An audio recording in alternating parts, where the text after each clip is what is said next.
Yo, I think we're on. I think we're on again, guys.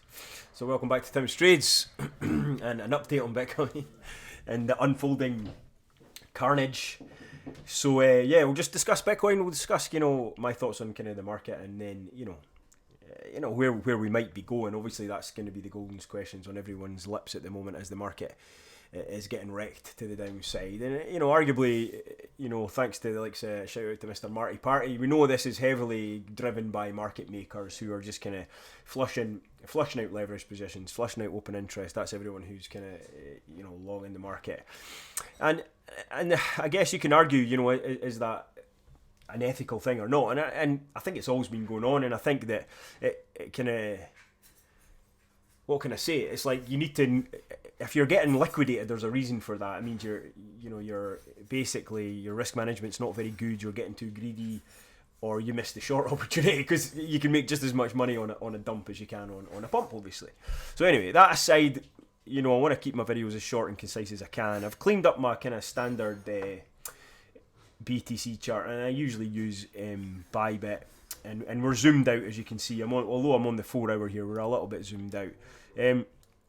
And I just felt, we've got to kind of watch where things are going and where they react. Oh my gosh, I'm getting some serious lag again. The joys. So anyway, what I did was just I've got some macro fibs, and I went over those previously with you guys, and I'll just touch on them briefly today, but I wanted this nice clean look. So we've got really just a retrace from the Trump pump when this last major leg up took place into the top here, right? And we got a reaction, albeit it wasn't perfect, to this 0.5 at 88,266. What did the price get down to? It worked down to 86, kind of 9, all right? And so because we've seen a reaction there, that makes me think, all right, perhaps this is going to offer up some support, a bit lower. So then we've got the 618.83.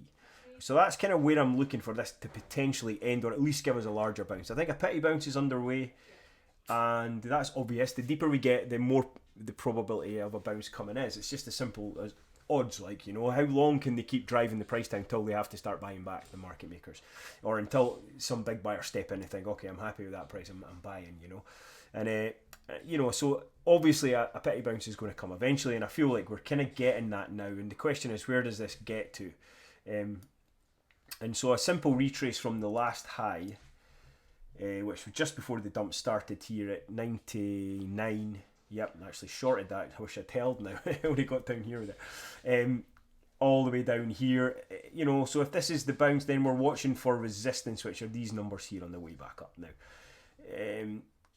I don't think out of the question that we get up to that 0.5 at 93,114. That would probably be a decent area. However, if a lot of longs keep jumping back in here and there's more fuel for the market makers, they might just keep, they could keep pushing it down. We don't know that, and the fact is, no one is going to tell you when the bottom is, guys. No one's got a crystal ball, so no trader out there is going to tell you where the bottom is. You just have to look at the areas of kind of confluence, areas of interest.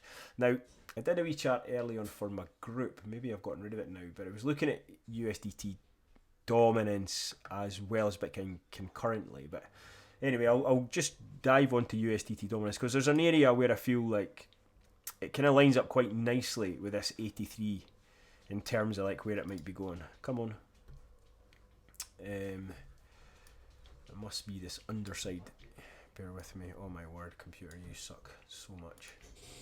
Right, okay, so we've got, it's a little bit higher than this actually. We tagged this first area of structure right here, but I think we're going to go higher, and it's based off, again, just a simple retrace from this high here down to the bottom. Yeah, and it's this 0.5 at 5.23%. If I line the two charts up, there is a divergence between what Bitcoin's doing and what USDT dominance is doing. That means everything else is getting wrecked more than Bitcoin, because basically Bitcoin's staying higher as USDT dominance goes higher compared to kind of previous points in structure. In a nutshell, if I think this 0.5 tag would line up around about that 83k area. So this is what I'm watching for. This first little point here is where this little bounce is coming now. We just have to watch for, is it how deep this comes? Probably not too much before they're going to get going with the flush again. but we won't know that. I mean, it can bounce at any point and just continue. And if that's the case, we'll soon know, because Bitcoin will start to break back above these kind of key breakdown areas at around about 93. So suddenly, if Bitcoin is more bullish around about these areas and closing higher time frames, okay, you're back into the range and it's likely going to go higher.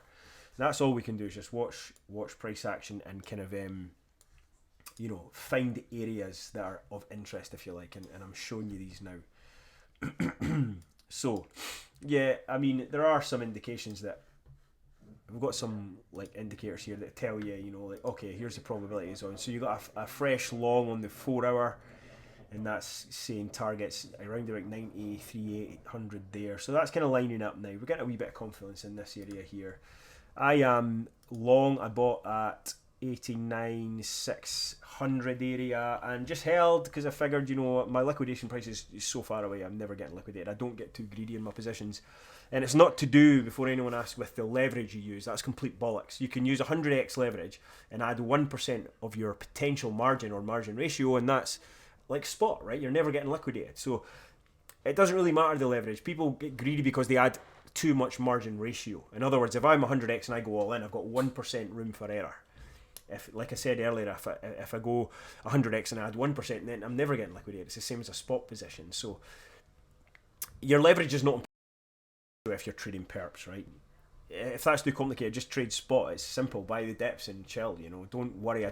There are no major signs that we're into a bear market. This is just a pullback, and I shared that my thoughts previously on this on my macro chart here, which is on. Excuse me, I've got a touch of the cold. On the index. So you've got all these macro areas. Interestingly, we have whipped now just and tagged the 236 on my yellow fib. Now that is my biggest one, which runs all the way back here to the very bottom of the start of this cycle, you could argue, in 2022 to their high. And this first one, which is typically not where things bounce, but that's not to say it can't bounce here. It would probably give us an intraday bounce or a pity bounce, if you like, but I don't think it will necessarily stop there. Time will tell, but that's 87,133. It's tagged that and a little tiny wee bit lower, and so your guess is like, where does it go from here? And as I say, we can't answer that until it happens. So just be vigilant. I'm buying the dip. That's what I'm personally doing, and I'll know where things become really bearish, and that is this yellow box. If we start closing below the bottom side of this yellow box at like 68 here, then the cycle's over and we're into a bear market. But it's a long way to go down before we know that, and so we have to just make decisions based on what you're seeing in front of you in that moment, and that's exactly what I'm doing. Alrighty, I wouldn't panic anyway. Just touching on DEVVE, I've been shelling it on X a fair amount. I got a decent bag bought up at 77 there. So we've had a wee bounce out of that region, which is encouraging. We knew that was going to be support.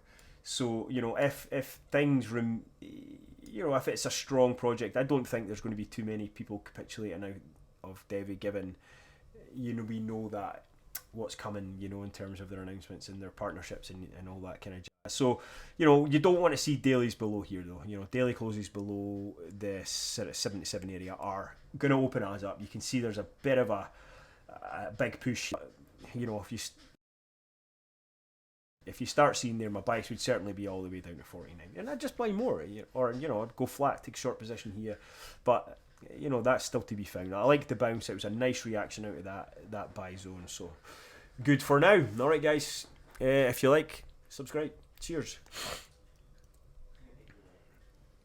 Gotta keep it concise.